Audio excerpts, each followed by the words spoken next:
রমাদান মাসের জন্য 1 নম্বর প্রস্তুতি হচ্ছে নিয়াতকে খালেস করা। নিয়াতকে কি করতে হবে?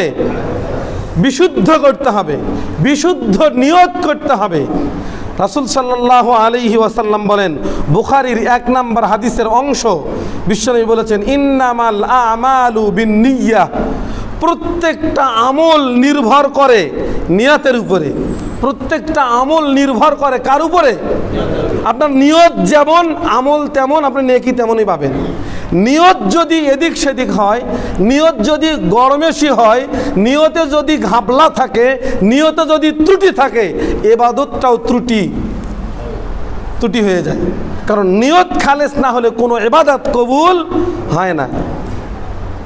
নিয়তকে খালেস করতে হবে, একনিষ্ঠতার নিয়ত করতে হবে। সিয়াম আমরা কার জন্য রাখবো? আল্লাহর জন্য রাখবো। গুরুত্বপূর্ণ নিয়াত। নিয়াত একটা নির্দিষ্ট বিষয়। সংক্ষিপ্ত পরিসরে আমি শুধু কয়েকটা পয়েন্ট বলবো, প্রস্তুতিগুলো। তার 1 নম্বর প্রস্তুতি, রমাজানের আগেই, সিয়ামের আগেই, রমাদান মাসের আগেই নিজের মনকে, অন্তরটাকে পরিষ্কার পরিচ্ছন্নতা রাখতে হবে, নিয়তটাকে বিশুদ্ধ করতে হবে। বিশুদ্ধ নিয়ত করে যে কোনো ইবাদত করেন, নিয়তকে খালেস করে, নিয়তকে খাস করে, নিয়তকে বিশুদ্ধ করে, পরিষ্কার পরিচ্ছন্নতা করে, একনিষ্ঠতা নিয়ত করে ইবাদত করতে হবে।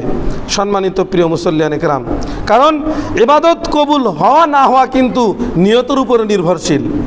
ইবাদত কবুল হওয়া না হওয়াটা নিয়তের উপরে নির্ভরশীল। এজন্য নিয়তকে শুদ্ধ করতে হবে। আল্লাহ রাব্বুল আলামিন আমাদের সকলকেই সঠিকভাবে, খালেসভাবে, শুদ্ধ বিশুদ্ধ নিয়ত করার তৌফিক, সুযোগ এবং মন মানসিকতা দান করুক। আল্লাহুম্মা আমিন।